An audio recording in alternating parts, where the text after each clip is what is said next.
Why couldn't India isolate Pakistan despite ample evidence of Pakistan's role in cross-border terror that has bled India for years? You can have all the events, howdy Modi and namaste Trump, but the fact is General Munir has become a bit of a business partner for the White House at the moment. Views expressed in this blog are hosted on my own website, are strictly personal and do not reflect the views of any. Namaskar, hello and welcome friends once again to Straight Bat, my weekly video blog where, as the title suggests, I comment with a straight bat. Now, I haven't seen the film Dhurandhar 2 just yet, but the early success of the film only confirms that we live in an age where nothing quite succeeds like Pakistan bashing, be it in cinema, on the cricket field, or dare I say in politics and diplomacy. The latest wannabe Dhurandhar is India's External Affairs Minister Dr. S. Jaishankar, known for his sharp, unsparing turns of phrase and one-liners. Dr. Jaishankar calling Pakistan a Dalal during an all-party meeting on West Asia, claiming that Pakistan inserting itself as a mediator on the West Asia war is a sign of brokering or dalali, may well play to a domestic audience conditioned to applaud this kind of muscular rhetoric. Remember the ghar mein ghuskar marenge rhetoric of the past. But beyond the rhetoric, today's Straight Bat will bring you a reality check. Because in the cold transactional world of international diplomacy, words, however sharp and cutting, really move the needle. Power does. Interests do. And on that score, India's long-standing ambition to isolate Pakistan continues to run into the hard wall of geopolitical reality. So we can call Pakistan a Dalal nation and applaud from the front benches, but I think we need to look at the reality as well. Let's take the aftermath of Operation Sindoor last year, or earlier after Pulwama attack and the subsequent Balakot airstrike. Each time India mounted a vigorous diplomatic campaign to spotlight Pakistan's record on terror and cross-border terror. Each time there was global sympathy for us, statements of concern, and even some tactical pressure on Islamabad. But isolation, my friends? Not quite. In fact, the only two countries who publicly named and targeted Pakistan for its role in that cross-border terror attack in Pahalgam were Israel and Taliban-controlled Afghanistan. Many other nations were sympathetic, but were careful not to condemn Pakistan directly. In fact, Donald Trump went a step ahead, invited Pakistan's General Asim Munir for a White House lunch as an honored guest. Why couldn't India isolate Pakistan despite ample evidence of Pakistan's role in cross-border terror that has bled India for years? Let me give you a few reasons. Number one, because Pakistan's relevance is not defined by its virtue but by its utility. For decades, Pakistan has been seen as a frontline state in the Western world's security calculus. First during the Cold War in the 1970s and 80s, then the war on terror during the Osama bin Laden years, and now in the shifting sands of a post-Afghanistan order as a country that borders Iran. Even when Washington grew weary of Pakistan's duplicity, their double standards, the fact is Washington never fully disengaged with Islamabad. The simple reason? Geography. Pakistan sits at the crossroads of South Asia, Central Asia, and the Middle East. When the United States needed supply routes into Afghanistan, it turned to Islamabad. When the United States sought leverage over the Taliban, it relied however reluctantly, on Pakistan's military establishment. And now, when it needs to keep the back channel diplomacy going with Tehran, who does it turn to? Well, its so-called client state, some would argue, Pakistan again. I recall a conversation a few years ago with a senior Western diplomat in Delhi shortly after the Uri terror attack. We understand your anger, Rajdeep, he told me, but we cannot wish Pakistan away. That single line, my friends, captures the dilemma. Nations don't choose their neighbors. They have to manage them. Point number 2. Like it or not, Pakistan also has mastered the art of strategic balancing. Its deep all-weather partnership with China ensures that it will never be truly isolated.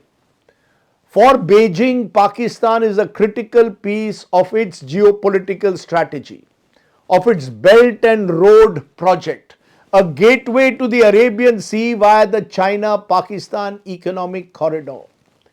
In return, China offers Pakistan military help and diplomatic cover. Most visibly at the United Nations, where China has repeatedly shielded the likes of Masood Azhar, Pakistan-based terrorists, from sanctions or diluted resolutions critical of Islamabad. Even beyond China, truth is Pakistan has carefully cultivated ties even now across the Islamic world.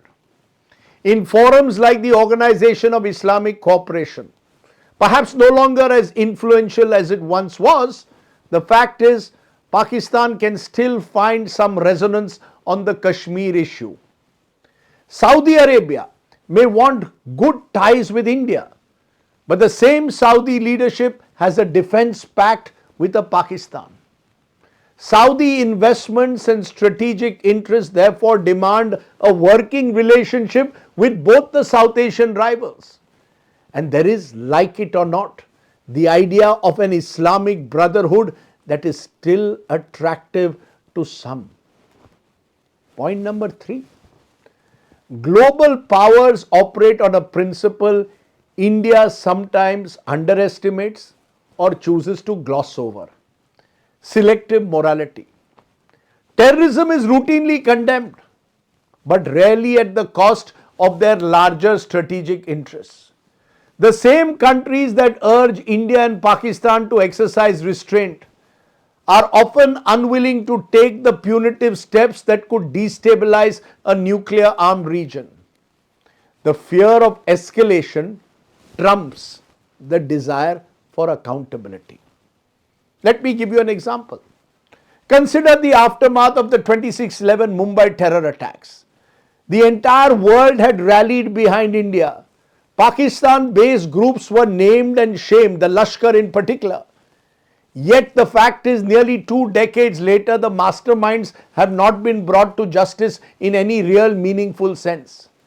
The outrage dissipated, as it often does, into the background hum of international politics. Point number 4. There is also a communication gap. India speaks the language of victimhood, justifiably so, because we have suffered the human and economic costs of Pakistan's cross-border terror, particularly in Jammu and Kashmir. But the truth, my friends, is that the world increasingly listens in the language of narrow interests. Especially in today's Trumpian world order, where the White House is led by a transactional businessman politician whose family, by all accounts, has struck some kind of a deal with the generals in Pakistan. Indeed, Pakistan, for all its internal fragilities, has therefore been adept at reframing itself from a security liability to a geopolitical necessity, from a problem to a partner. Prime Minister Narendra Modi may be Donald Trump's friend. You can have all the events, Howdy Modi and Namaste Trump. But the fact is, General Munir has become a bit of a business partner for the White House at the moment.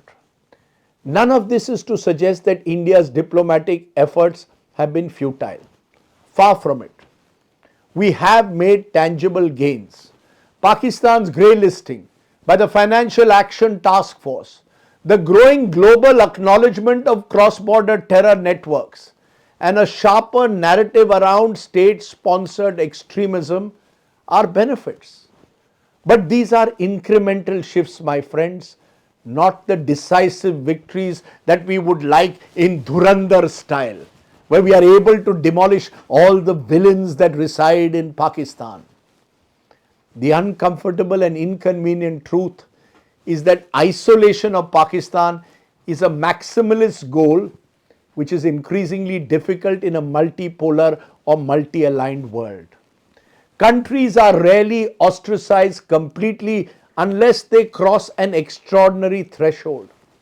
Think of an Iran at the height of sanctions which still had deals with countries like China and Russia, or indeed Russia after Ukraine.